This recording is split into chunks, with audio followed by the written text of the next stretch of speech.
હાલ અમદાવાદથી એક દુઃખદ ખબર સામે આવી રહી છે। અમદાવાદમાં 62 વર્ષીય બિલ્ડર હિંમત કનુભાઈ રૂદાણીની ઘાતકી હત્યા કેસમાં નવો ઘટસ્ફોટ થયો છે।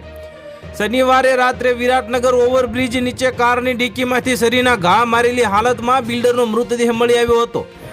આ હત્યા પાછળ રૂદાણીની અને અન્ય જાણીતા બિલ્ડર મનસુખ લાખાણી વચ્ચે લાંબા સમયથી ચાલી રહેલો જમીન વિવાદ કારણભૂત હોવાનું બહાર આવ્યું છે। સૂત્રોના જણાવ્યા અનુસાર આ બંને બિલ્ડરો નિકોલના ગંગોત્રી સર્કલ નજીકના એક જમીનના પ્લોટને લઈને લાંબા સમયથી લડી રહ્યા હતા। આ વિવાદના 2024ના જાન્યુઆરી મહિનામાં જાહેર થયો હતો, જ્યારે માલિકી હકને લઈને થયેલી બોલાચાલી બાદ એફઆઈઆર નોંધવામાં આવી હતી।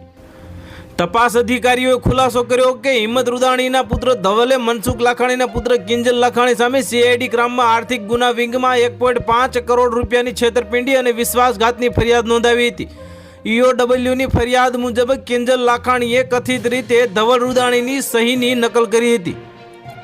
તેમની સંયુક્ત પેઢી કેડી ડેવલપર્સના જ નકલી લેટર હેડનો ઉપયોગ કરીને તેમના સહકારી બેંક ખાતામાંથી 1.5 કરોડ રૂપિયા ઉપાડી લીધા હતા અને તેના પર ભાગીદારીને જાણ કર્યા વિના જ કોમર્શિયલ પ્રોજેક્ટની ઘણી દુકાનો વેચવાનો પણ આરોપ છે। તો હાલ માટે આટલું જ। મળીશું નવી અપડેટ સાથે। જો તમને અમારા વિડીયો પસંદ આવતા હોય તો વિડીયોને લાઇક કરી દેજો અને ચેનલમાં નવા હોય તો ચેનલને સબસ્ક્રાઇબ કરી બાજુમાં આવેલા બેલ આઇકનને દબાવી દો, જેથી તમને આવા સમાચારની અપડેટ મળતી રહે।